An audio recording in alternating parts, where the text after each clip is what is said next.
Hola, buenos días a ustedes. Es buenas noches aquí en la casa, pero buenos días. Hoy les voy a enseñar cómo hacer una de mis meriendas favoritas. Es súper fácil. Es un sándwich o una galleta de Nutella.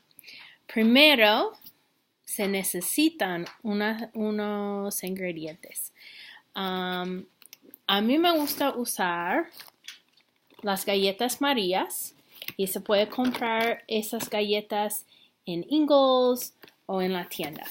La primera vez que yo comí estas galletas fue cuando vivía en México. La familia con quien vivía tomaba café por la tarde y siempre teníamos esas galletas con un cafecito y me encantan. Fue imposible comprarlos aquí en los Estados Unidos cuando regresé de México en 1997. Entonces, la familia con quien vivía me mandó una caja para llevar a mi casa. Hoy en día se puede comprar a Ingles y también necesita Nutella.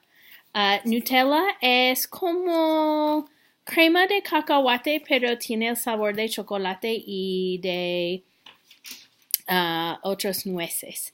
La primera vez que comí Nutella fue en 1991, cuando fui a Francia.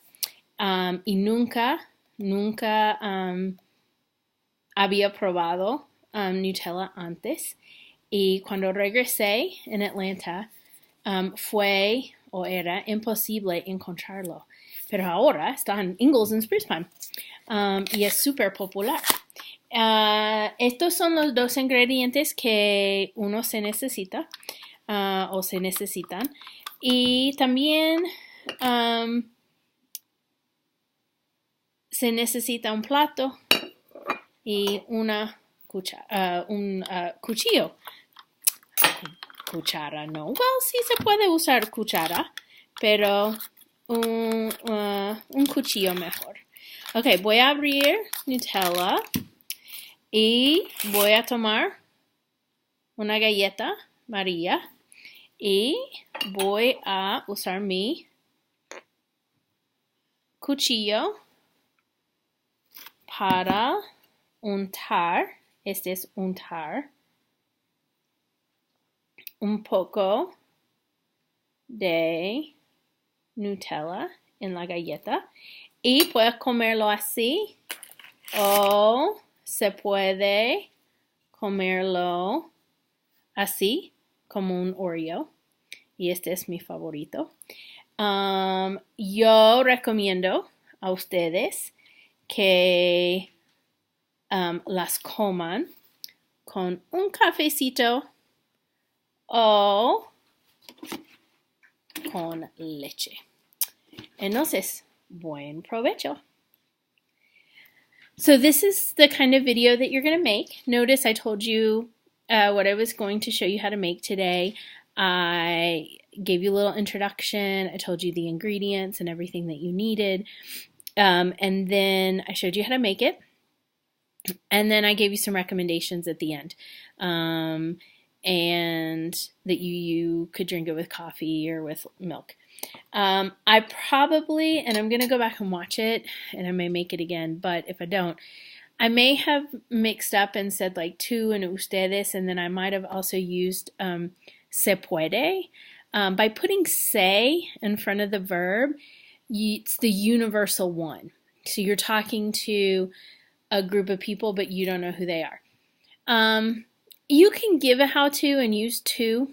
It makes it a lot more informal. It's always better to use ustedes or to use the se in front of the verb. So, for example, se necesita un cuchillo. Se necesitan un cuchillo y un plato. Notice that time I made it plural because I have two things. So I might say, se necesitan las galletas. pero también se necesita la Nutella. You could also say, if you wanted to, yo voy a usar.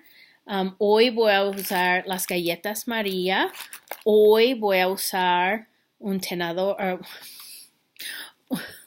I cannot remember the word for knife. Un cuchillo y un plato. Okay? So that's basically kind of what I'm looking for. It's nice to have an anecdote, but if that's too much, it's okay. You want to just give us what we need to do, the activity, whatever you're going to show us how to do, and then you just take us through the very simple steps. Primero, saca la galleta del paquete. Luego, abre la Nutella.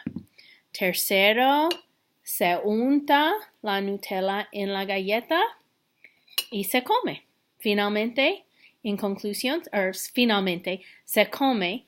En conclusión, yo recomiendo una taza de café. So those are kind of the steps I recommend. Normally, I do this demonstration live with you to kind of give you some guide. So today, after you watch this video, I want you to go back through all of the notes you've been writing for homework, that you should be writing for homework, and I want you to write out step by step on a piece of paper this time. You have your Google Doc, that's for all your research. On your piece of paper, I want to know exactly what you're going to say. And I want you to write very neatly and divide each part, your introduction, the things you need, the steps, and then your conclusion. Because I'm going to proofread that for you and give you some feedback. And then you need some visuals. So for today, the only visuals I had were the actual objects. You may not want to use the objects, right? So you can use photos that you found on the internet. You can use construction paper. I have a whole basket of fake food. And if you need help finding whatever it is you need, that's great. And remember, it doesn't have to be food. So if you're still kind of on the fence about what to do, or you've looked at two things and you're really struggling, it may be that it should be something else. Maybe, you're very good at knitting, so you might show us very quickly how to knit. The most important thing is that you watch and listen to someone present in the language so that you can kind of steal what they've said. Pause the video, write some notes. So today, before you leave, you will turn in your final rough draft. Okay, I am going to give you feedback and give you a chance to rewrite it, but it is for a grade. So it's very important that you have all of it done and written before you leave class today. And if you need help, you can work with one another, and Miss Martinez is also available. If you're not sure about a word, you can put a question mark. Please use word reference if you need to. Try to find whatever it is you're doing already online with steps, so you can just kind of copy the steps and learn from an authentic resource. And then I will give you feedback as well. Try to avoid Google Translate. Have a great day. Que tengan un buen día.